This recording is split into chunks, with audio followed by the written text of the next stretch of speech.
sangat besar, sangat besar. Oh, Kami melihat peta Pilpres ini ya, ini dari sudut pandang kami ya, ke Pilpres ini, ketika Solo hmm, ini kandang banteng, kemudian di sini, ya, pasangan paslon 02 unggul gitu ya. Maaf, ya, meskipun ini belum ditetapkan oleh KPU, tetapi ya, kalau data ya, sejauh ini yang kami terima ya, ya, ini ya. unggul, bahwa Jokowi Effect itu juga sangat berpengaruh di Solo. Hmm, Bagaimanapun hmm, loversnya Pak Jokowi, loyalisnya Pak Jokowi, kemudian Mas Gibran pun itu juga banyak dan hmm. itu juga bisa mengubah peta dukungan yang di kondisi Solo saat Pilpres kemarin.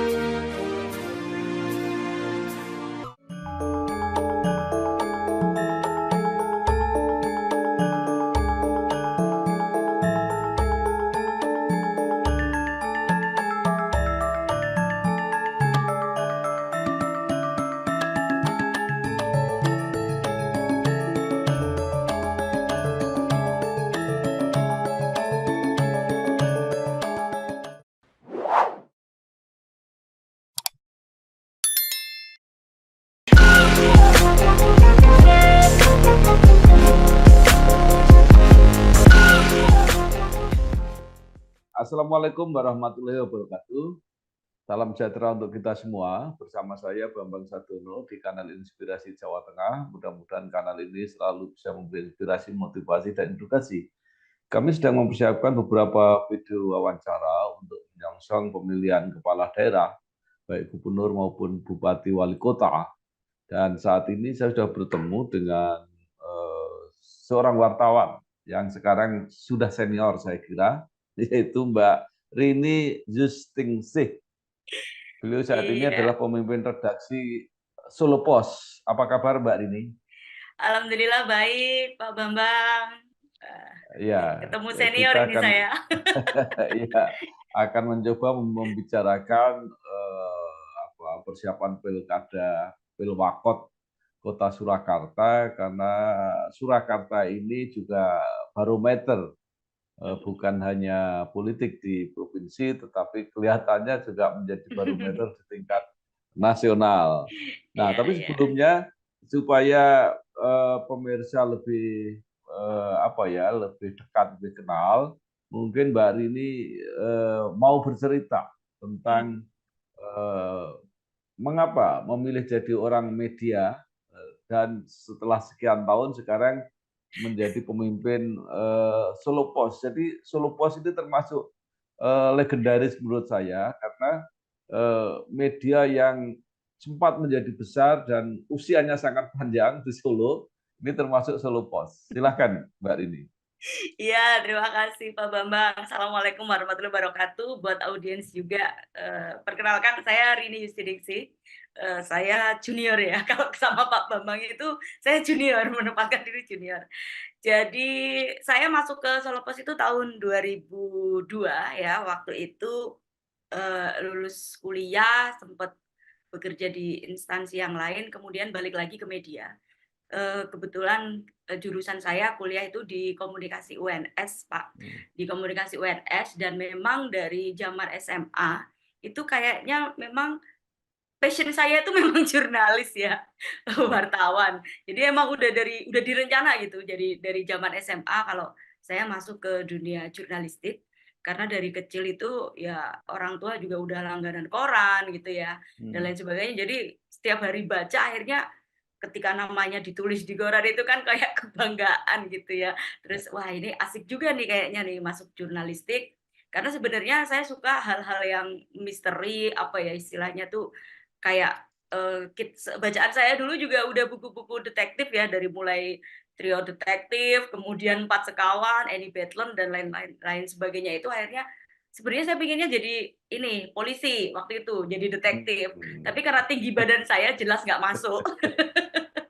Karena tinggi saya tuh 152 something gitu ya. Iya, Jadi wah ini iya, nggak iya, mungkin nih, polisi minimal iya, 160. Udahlah, saya iya. nyari-nyari ini yang sama-sama kayak detektif tuh apa. Jadi saya melihat waktu itu zaman SMA, itu wartawan kayak detektif gitu loh. Iya, iya, iya, iya, luar Memecahkan biasa. kasus gitu loh dengan bahasa tulisan. Ya. Akhirnya dari situ dan masuk ke komunikasi UNS. Kemudian saya Hmm. juga lebih banyak waktu itu kuliah juga sudah kerja, Pak.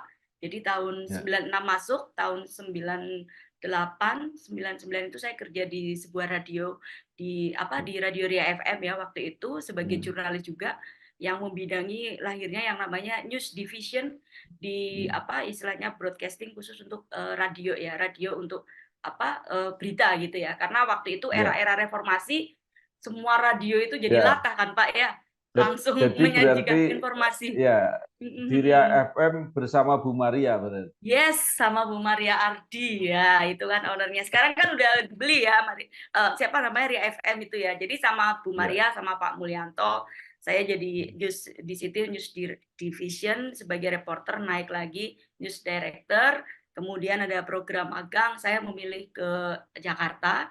Jadi waktu itu tantangannya ke media online ya, di media online di Jakarta yang sekarang besar juga, Detik ya di situ. Jadi saya mempelajari jurnalistik itu dari multiplatform, radionya, Hmm. kemudian juga ke media online waktu itu ya, eranya media online baru 1-2 Ya. yang muncul yang rame. Ya.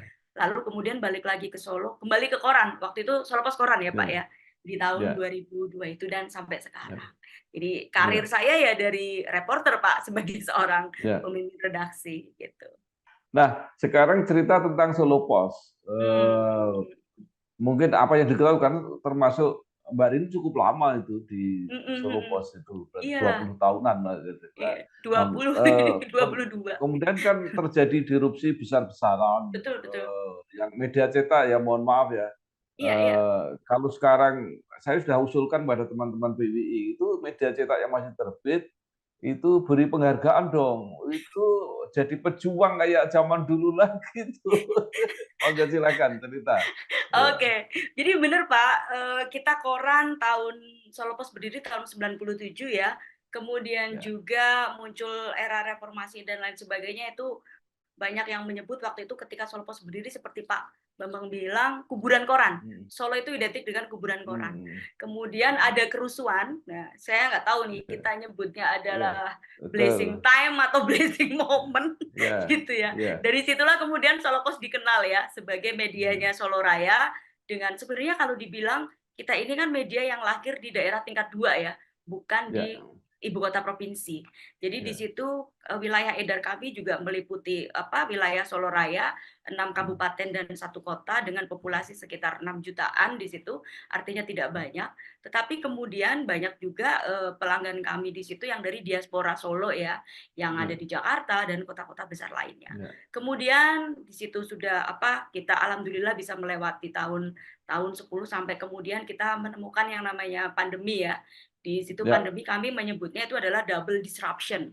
Kenapa double Mhm. disruption? Karena sebelum pandemi pun sebenarnya kalau kita melihat tren itu mulai Sudah. tahun Ya. 2010 ketika Mhm. ada yang namanya Facebook masuk, ini makin masif Ya, dan lain sebagainya, digital platform, kemudian medsos dan lain sebagainya, itu memang sudah ada yang namanya disrupsi teknologi yang itu mengubah pola konsumsi masyarakat dalam mereka mengkonsumsi berita, termasuk kita nyebutnya bukan lagi berita, masyarakat itu sebenarnya ya, mengkonsumsi informasi gitu ya, informasi. ya, Yaitu ada perubahan di situ dan untungnya memang kami sebelum era 2010-2012-an yang ramai, kita udah lahir dulu yang namanya solopos.com, itu ya. tahun 2007. Jadi 2007 kita Hmm. sudah punya Pak solopos.com Ya, dengan tim yang ya, sangat kecil.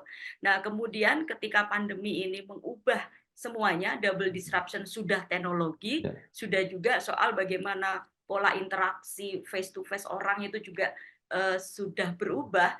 Kemudian kami menyebut ini adalah turning point atau titik kita mulai melakukan shifting besar-besaran di situ. Jadi di era pandemi itu kami memang mengubah shifting, Pak. Kami lebih banyak ya. mengalokasikan SDM ke digital. Jadi kita ubah. Kalau sebelumnya koran itu lebih dominan gitu ya, Ya, SDM-nya, redakturnya kita balik. kita harus gedein ini kita itu. Dan itu sebenarnya sudah dirintis sejak tahun 2007.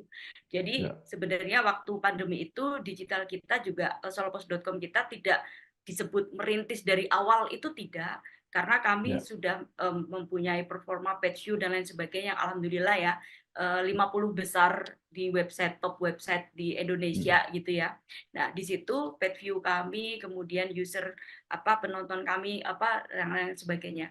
Cuma bedanya adalah ketika pandemi, platform digital ini kita banyakin, tidak lagi berbasis teks, artinya kita sudah masuk ke ruang video gitu ya, ruang podcast yang kayak Pak Bambang kayak gini-begini dan lain sebagainya. Jadi kami mengubah shifting SDM itu besar-besaran, Pak. Jadi dulu yang tadinya misalnya layout koran, kita skill up, gimana deh biar kamu tuh juga bisa yang namanya editing video ini. Akhirnya layout koran kita kurangi, kita masukin tuh ke misalnya ke divisi multimedia, divisi grafis dan lain sebagainya. Dan kalau melihat Solopos sekarang, sudah 2 tahun terakhir ini kita extra effort untuk mengubah branding. Kalau yang sebelumnya Solopos itu identik dengan koran, kita menggunakan Solopos Media Group, di mana di situ banyak layanan ya, multi platform. Kita selain koran itu tetap kita pertahankan, Pak. Itu harus legitimasi, itu koran itu harus dipertahankan. Tapi kalau di era sekarang ada yang ngomong koran kita naik bla bla bla, itu bullshit deh. Bullshit. Enggak, saya mau tanya sedikit aja. Kalau dari koran saja itu bisa BIP apa enggak? Enggak bisa. Oke. Nggak bisa. Itu realistis.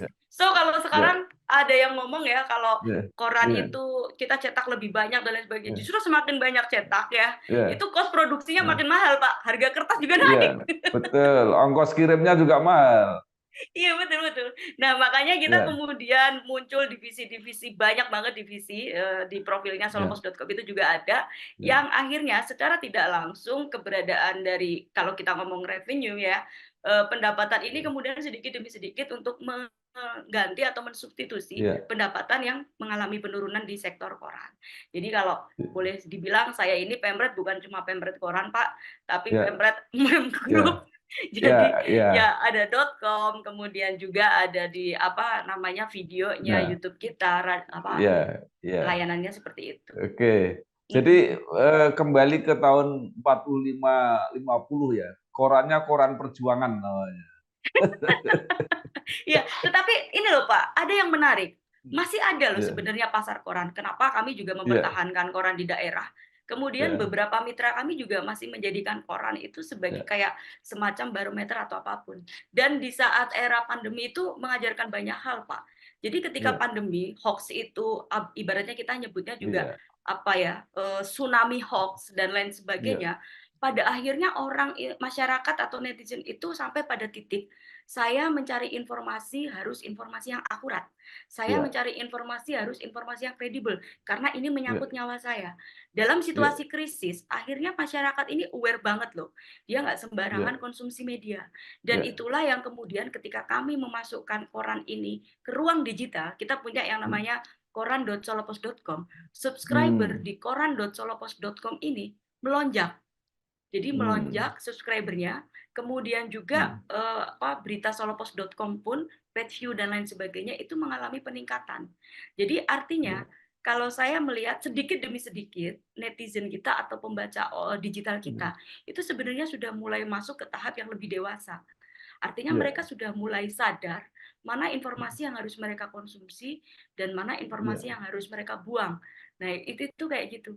Jadi saya sebenarnya ingin memberi semangat nih buat pelaku media, Itulah yang disebut sekarang mainstream media itu adalah media cetak gitu. Jadi orang menjadikan rujukan gitu ya. Rujukan itu, iya betul. Dan artinya apapun itu bagi kami ya koran memang harus kita pertahankan itu, meskipun bentuk koran ini juga berubah ke ruang digital. Nah itu kira-kira seperti itu. Oke, nah sekarang secara keseluruhan berarti dengan transformasi tadi digital, Solopos Group ini sehat, profit. Alhamdulillah Pak, mohon Nah, doa itu yang restunya penting. sehat dan profit. Kami ini Itu yang tahun penting. ke-26 ya Pak ya, nanti September ini Iya, usia kita udah iya. bertambah, Oke. dan Baik. kita minta doanya juga nih buat masyarakat juga. Artinya Iya, sebenarnya ada misi besar ya ketika media-media iya. mainstream ini tetap eksis itu ya, semata-mata ini bagian untuk menyehatkan informasi yang Hmm, ada di Indonesia juga, kira-kira seperti iya. itu.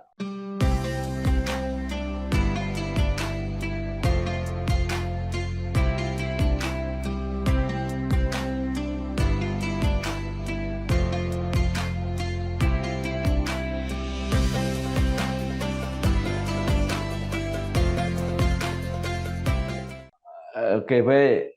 Nah, sekarang setelah kita tahu latar belakang Solo Pos tetap menjadi media yang berwibawa di Solo, Solo Raya, bahkan karena digital itu bukan hanya sedunia juga bisa Betul. melihat, gitu ya. Nah, saya ingin mendapatkan informasi karena ini seluruh Indonesia ini mempersiapkan pilkada ini. Suasana Solo seperti apa menjelang Pilwakot 2024 November kalau tidak salah nanti akan Iya. dilaksanakan. Ya. Mendung, Pak. Maksudnya mendung tuh emang langitnya mendung akhir-akhir ini. Iya, Jadi iya, iya, iya. kalau tadi Pak Bambang menyatakan kalau Solo itu jadi barometer politik nasional, iya. Jadi kami melihat peta Solo ini sebagai epicentrum politik. Kalau kami Hmm. membranding Solo ya, kami Ya, Solo Pos membranding Solo itu epicentrum politik, kemudian juga ekonomi UMKM, ekonomi kreatif gitu ya. Itu petanya. Jadi ya, emang udah dari dulu sih, jejak Solo masuk dalam perjalanan bangsa Indonesia itu kan sudah dicatat dari dulu ya Pak ya, ya, sebelum masa ya. kemerdekaan dan lain sebagainya. Dan ternyata itu juga sampai sekarang. Apalagi kalau Hmm, kita melihat peta pemilihan presiden yang kemarin, bagaimana hmm. sangat dinamis dengan apa yang Ya, terjadi, termasuk juga itu ke Solo.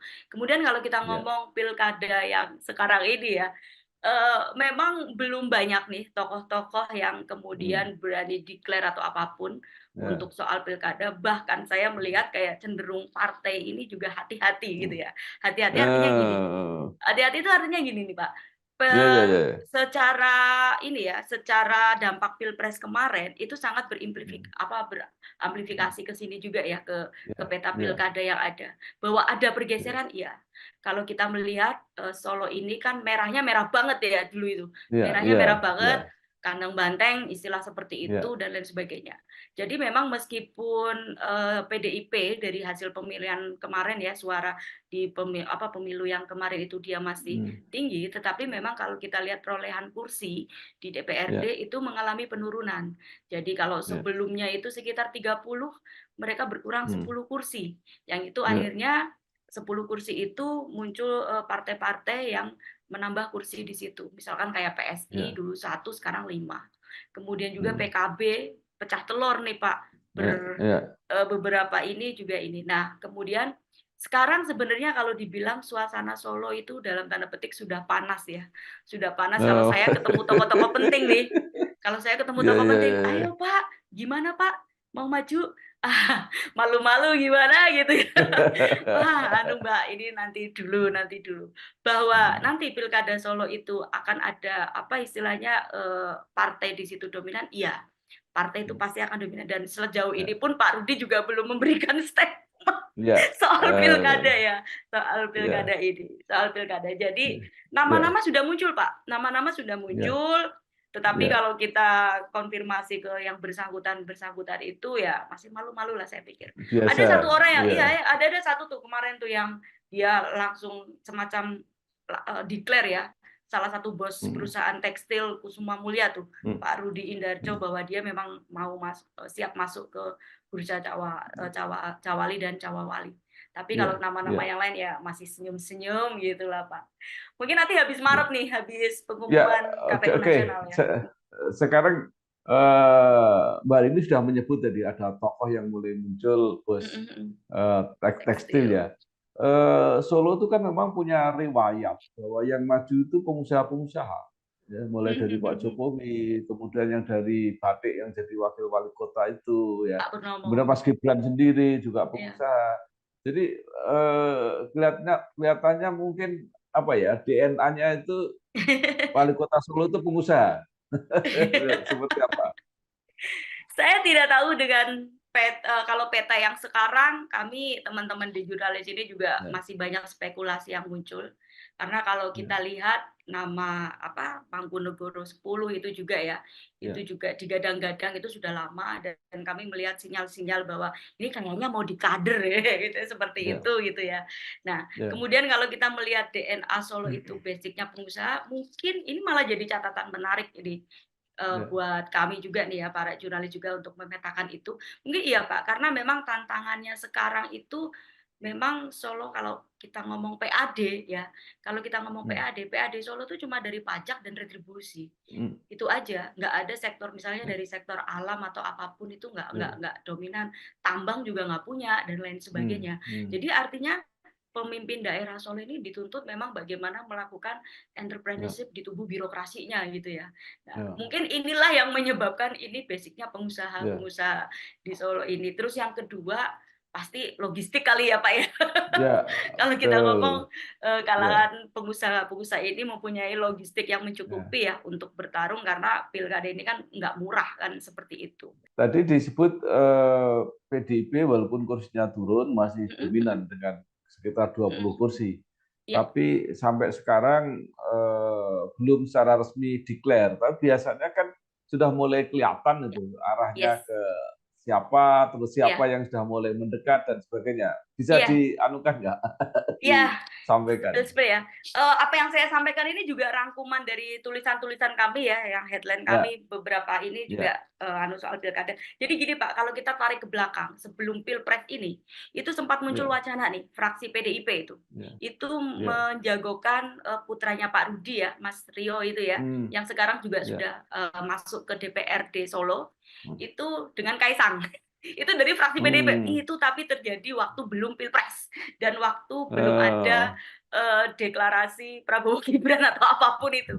Jadi waktu itu ya, FPDIP juga mungkin nggak tahu tuh peta ya, petanya berubah seperti itu. ya, Nah, waktu ya. itu ramai itu soal Mas Rio Hmm, kemudian FPDIP dengan Kaisang dan lain sebagainya ya, itu maju ke situ. hmm, Jadi waktu itu kami melihat wah ini nih yang akan dikader gitu ya oleh hmm, PDIP Mas Rio itu sendiri dan dia juga mencalonkan di DPRD hmm, dan dia lolos ya, dia lolos dan dia lolos ini. Nah, jadi tapi ini kemudian ketika pilpres ini ya, terjadi ada pergeseran-pergeseran, nama itu tenggelam lagi tuh, ya, tenggelam lagi. ya, Kemudian di mana-mana muncul spanduk dari keponakan dari Pak Seno Gede ya, Pak hmm, Seno Gede politikus senior di Solo hmm, Raya yang dia politikus senior di PDIP juga itu ya, Mbak Dinar ya, itu spanduknya muncul di hmm, mana-mana sampai ya, kemudian sebulan yang lalu kami mengeluarkan list 28 nama yang dalam hmm, tanda petik ini akan meramaikan bursa pilkada. 28 nama ya, itu. Dari mulai apa namanya Mas Rio, kemudian juga ya, Mbak Dina dan lain sebagainya. Namun belakangan seminggu yang lalu Pak Seno Gede ya, kepada kami wawancara eksklusif Solo ya, Post ya, itu ya, memberikan statement yang cukup mengejutkan juga itu. ya, ya, Itu ya. memberikan statement mengejutkan bahwa dia tidak mendukung keponakannya, tidak memberi restu keponakannya Iya, saya untuk baca maju itu. maju Ya, di saya membaca pilkada. itu. Ya, dan Iya. bagi kami ini sesuatu dan di situ semacam kayak secara tidak langsung dia juga sudah menjelaskan bahwa peta politik sekarang ini sudah bergeser. Dan PDIP Hmm, sendiri pun juga sejauh ini belum mempunyai calon kuat. Ya, ya, PDIP belum mempunyai calon kuat untuk maju di ya, Pilwakot. Kalau kemudian kita ya, melihat ke peta legislatif yang ada di Dewan, bagaimana perolehan PDIP itu nggak nyampe separuhnya, karena kan DPRD Solo itu 45 ya, PDIP ya, dengan 20 kursi. Ini juga sebenarnya cukup berat juga. Kalau mereka mau memajukan calonnya ya, ya, PDIP tanpa berkoalisi atau apapun itu ya, itu dia harus mencari sosok figur yang sangat kuat ya. untuk itu. Tapi sejauh ini ya akhirnya jadi ini lagi kita masih masih membaca beberapa tokoh-tokoh PDIP yang lain untuk maju. Tadi Mbak Rini sudah nyebut-nyebut nama Kaisang, Kaisang Pangarep tadi yang jauh sebelum ini sudah sekarang masih muncul lagi nggak? Karena saya juga melihat banyak alternatif ini Yes. disiapkan untuk Kaisang. Ini muncul lagi pekan lalu kalau tidak salah ada yang namanya Lembaga Solo Raya Pooling yang diinisiasi oleh dosen Hmm, Unisri di situ ya. Di 12 hmm, nama yang mereka mengeksplorkan gini ya ke teman-teman media dan masyarakat, itu ada nama Kaisang di situ. Memang, Kaisang ini, belakangan muncul lagi, nama dia dimasuk di bursa Cawali ya, gitu ya, calon wali ya, kota. Tetapi sejauh ini pun belum banyak yang menurut kami belum banyak respon ya, karena dari Mas Kaisang ya, sendiri juga belum memberikan statement, Mas Gibran pun juga, ya, belum memberikan statement atau apapun. Jadi memang ini ya, jangan-jangan ya, jangan-jangan ini juga apakah Kaisang ini yang juga nanti akan dikader. Tapi sejauh ini kalau kami melihat Pak, publik Solo itu malah justru melihatnya pengkaderan ya, dalam tanda petik ya, pengkaderan itu ada ya, di Gusti Mangkunegoro 10 atau ya, kita nyebutnya Gusti Bre di situ. Karena ya, kalau kita melihat, sinyalemen ini, aduh ini masih ya, kita ngomongnya spekulasi. ya, Itu beberapa kali ya, memang Mas Gibran itu kayak memberi ruang kepada Gusti Bre ya, ini untuk tampil di depan dalam beberapa momen-momen yang sangat spesial. Artinya misalnya dalam rangka Hari Jadi Kota ya, Solo, inspektur upacaranya ya. itu Gusti Bre dan itu Saya dilakukan lihat, kalau nggak salah 2 ya, kali itu. Nah itu. Jadi publik pun ya, membacanya kayak gini Pak, kalau ketemu di ya, obrolan-obrolan wedangan itu, ya, jangan-jangan ini ya, nanti penerusnya Mas ya, Gibran, ya, jangan-jangan ini oke. dan lain sebagainya. Nah, Nah, itu seperti itu.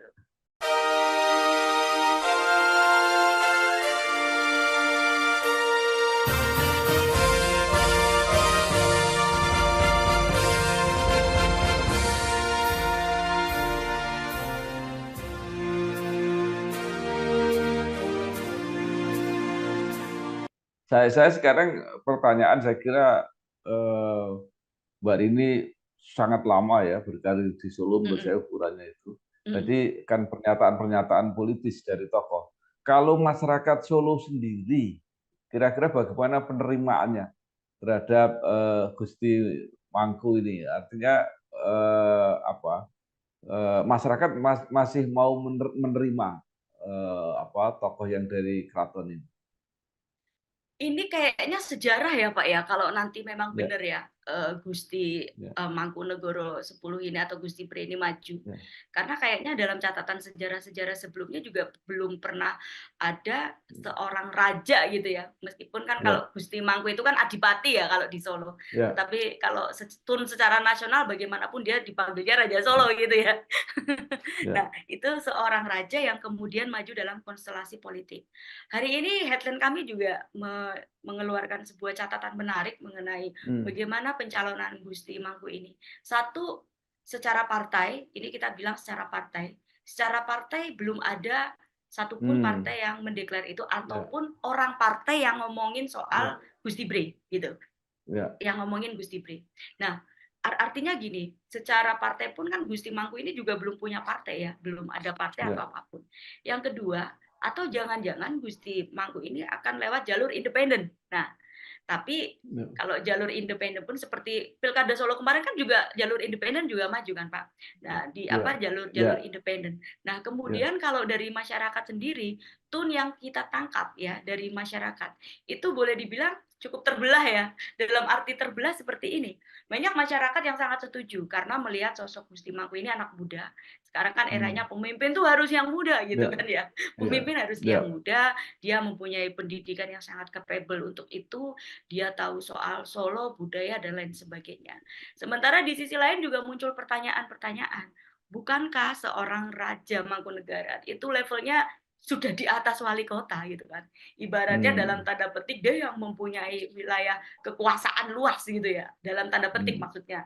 Artinya ya, kan sebenarnya raja ini justru apa istilahnya beberapa orang-orang yang masih berpikiran budaya dan sudut pandang yang lainnya hmm, masih mensakralkan posisi raja.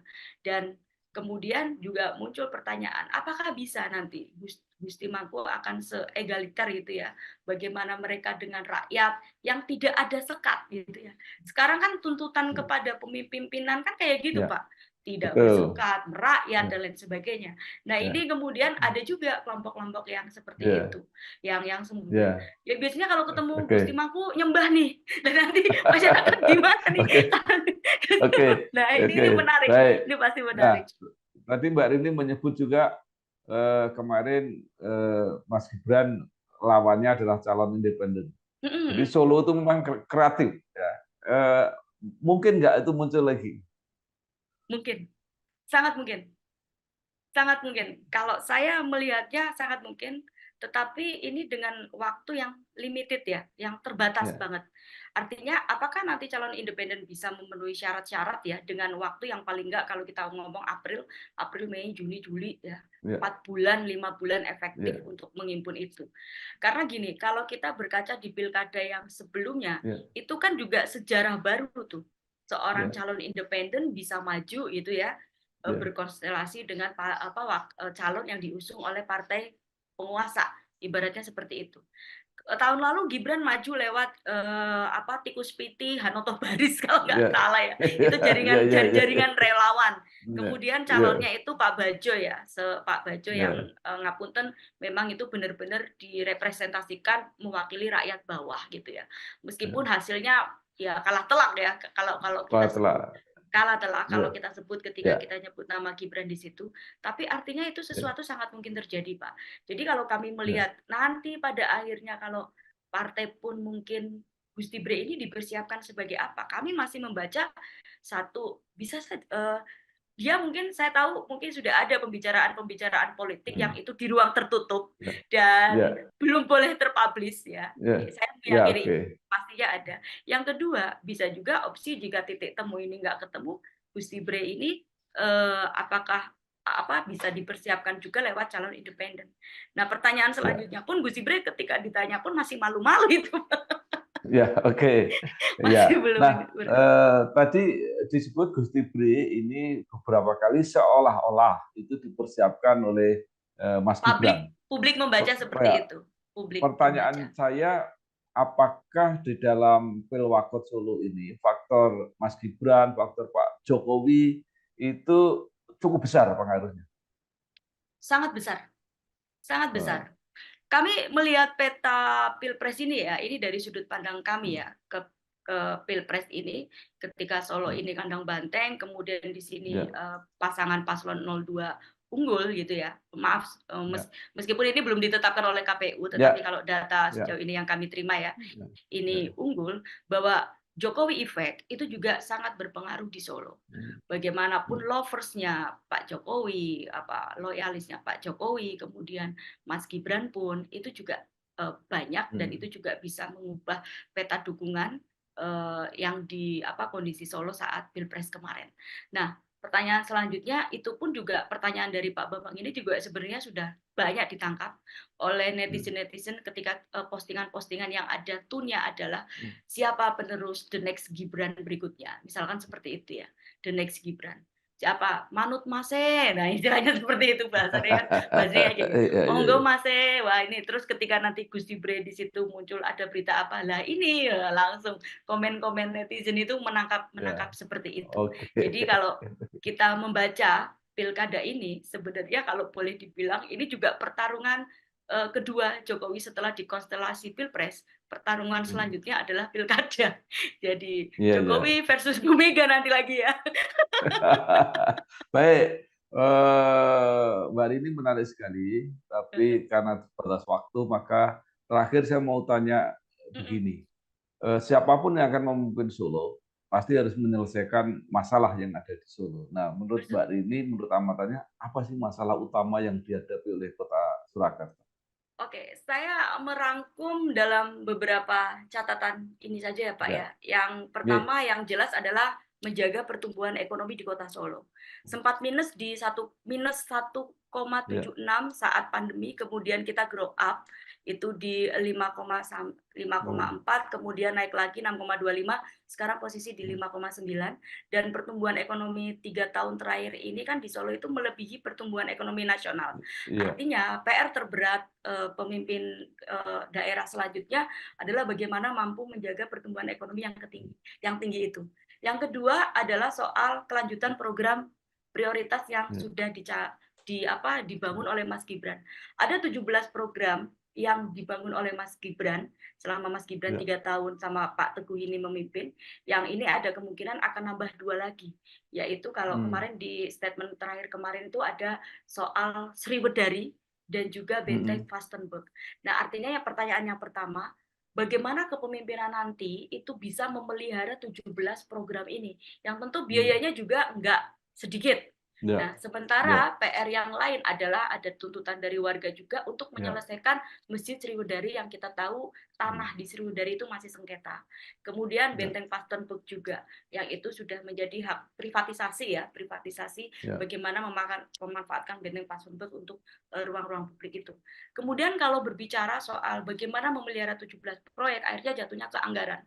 Kalau kita melihat petanya, melihat peta pendapatan PAD Solo di 2023 itu terrealisasi 632 miliar dan ini memang masih belum mencapai target 782 miliar. Targetnya 782, raihannya 632. Padahal kontribusi PAD itu ditopang dari pajak dan retribusi. Pertanyaan selanjutnya, bagaimana pemimpin berikutnya ini nanti mampu menjalankan entrepreneurship birokrasi yang mana bisa mendatangkan pendapatan-pendapatan tanpa bergantung dari PAD. Yang dilakukan Mas Gibran kemarin, dia cukup progresif untuk mencari dana-dana hibah dari luar negeri. Dari Abu Dhabi, kemudian juga dana-dana CSR dari BUMN, kemudian juga dana dari APBN. Pertanyaannya, wali kota berikutnya, bisakah menyamai langkah, mencari dana-dana itu untuk membiayai itu. Nah, itu yang ketiga. Kemudian catatan yang keempat, ini adalah masih adanya gap kemiskinan di Solo, meskipun kalau kita melihat catatannya, kemiskinan ini turun. Tren kemiskinan di Solo ini turun itu pada tahun 2022 ini ya 43.000 tinggal 43.000 sekian orang, turun 2.000 orang yang sudah dientaskan dari kemiskinan. Tetapi pasti dong publik akan menuntut bisa nggak sih angka ini turun lagi dari 8,4% bisa turun lagi. Nah, ini kemiskinan. Yang kedua adalah angka pengangguran ya.